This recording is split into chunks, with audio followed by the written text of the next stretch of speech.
going to start with chapter number 19, punctuation and capital letters. So let's start with the chapter. You have come to know about the use of capital letters and punctuation marks. Let's see how these are used. तो आप सभी जानते हैं कि capital letters और punctuation marks आपके क्या होते हैं. तो चलिए इनके बारे में और अच्छे से इनके यूज के बारे में हम चैप्टर में पढ़ेंगे. Marks of punctuation. तो पंक्चुएशन मार्क क्या क्या होते हैं आपके.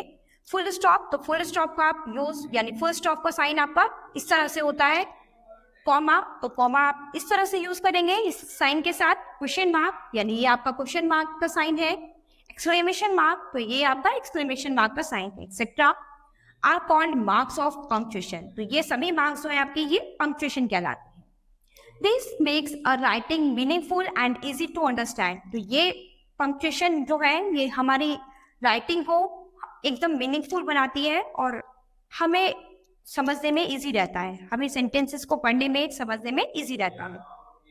Use of punctuation marks. तो पंक्चुएशन मार्क्स का यूज हम कैसे करते हैं. A full stop is used to mark the end of an affirmative and imperative sentence. तो full stop का यूज आप कहाँ करते हैं. जब एक affirmative और imperative sentence का end होता है तो उसके end में आप full stop का यूज करेंगे.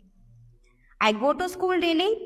तो यहाँ पर आपका एक ये affirmative sentence है. ये sentence complete हो गया तो इसके बाद आपने full stop का यूज किया है. Give me a glass of water. तो ये एक imperative sentence है तो इसके end में भी आपने full stop का यूज किया है. नेक्स्ट है a question mark is used in the end of an interrogative sentence. तो एक क्वेश्चन मार्क का यूज आप कहाँ पर करेंगे. एक इंट्रोगेटिव सेंटेंस के एंड में आप क्वेश्चन मार्क का यूज करेंगे.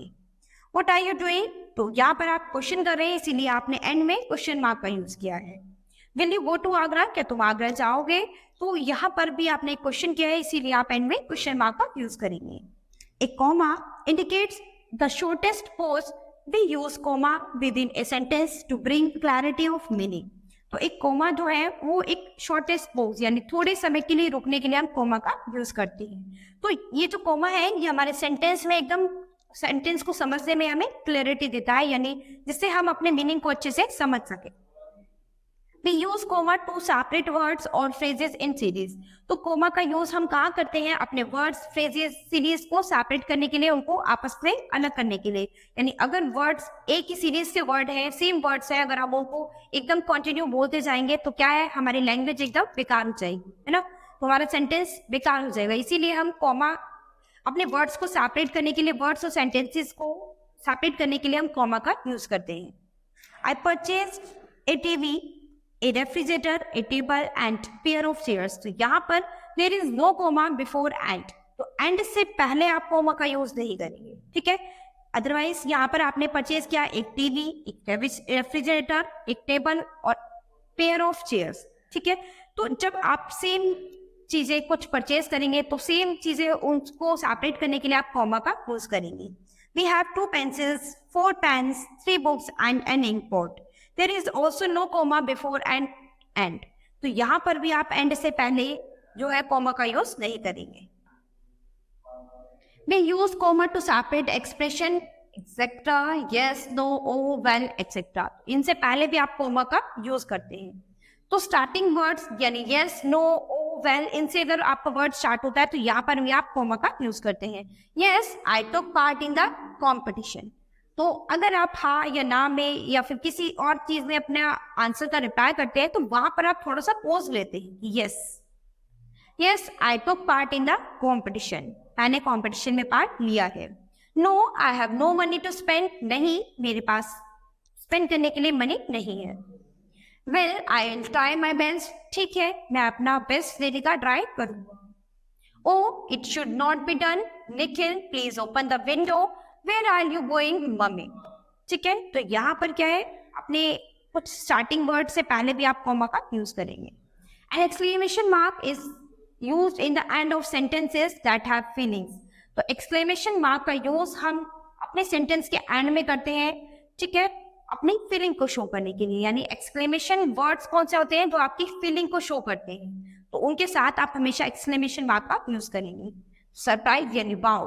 तो ये वाओ वर्ड क्या है आपका फीलिंग को शो कर रहा है ना. तो वाओ के साथ आप ये एक्सक्लेमेशन मार्क का यूज करेंगे. What a good shot. Hurray. तो हुर्रे वर्ड आपका क्या है एक जॉय, खुशी के लिए आप इस वर्ड को यूज कर रहे हैं, ठीक है, जॉय के लिए, तो यहाँ पर आप एक्सक्लेमेशन मार्क का यूज करेंगे, माय एग्जाम आर ओवर, ठीक है। यूज ऑफ कैपिटल लेटर्स, तो कैपिटल लेटर्स का यूज आप कहाँ करते हैं? The first word of a sentence begins with a capital letter, यानी आपका जो फर्स्ट सेंटेंस का जो फर्स्ट वर्ड स्टार्ट होता है वो हमेशा कैपिटल लेटर से स्टार्ट होता है। Each new line of a poem usually begins with a capital letter. तो जितने भी पोएम्स की नई लाइंस की शुरुआत होती है वो आपकी हमेशा कैपिटल लेटर से होगी। All proper nouns and adjectives begins with a capital letter. जितने भी आपके proper noun है या फिर adjectives है वो हमेशा कैपिटल लेटर से उनकी शुरुआत होगी। बच्चों यहाँ पर आपने पंक्चुएशंस यानी पंक्चुएशन मार्क के अबाउट इस चैप्टर में पढ़ा है कि उनका यूजेस आप कैसे कर सकते हैं। आप कुछ सेंटेंस बनाएंगे होमवर्क में अपने नोटबुक में जिसमें आप पंक्चुएशन मार्क का यूज करेंगे, जिससे आपका पंक्चुएशन मार्क का यूज करना आ जाएगा। तो आप कुछ सेंटेंस बनाएंगे और उनमें पंक्चुएशन मार्क का यूज करेंगे। उसके बाद आप कुछ कैपिटल लेटर्स यानी कुछ कैपिटल लेटर्स के अबाउट कुछ सेंटेंस लिखेंगे जिनमें आप कैपिटल लेटर का यूज करेंगे। So student, this chapter has finished. We'll start with the next chapter in the next class. Thank you.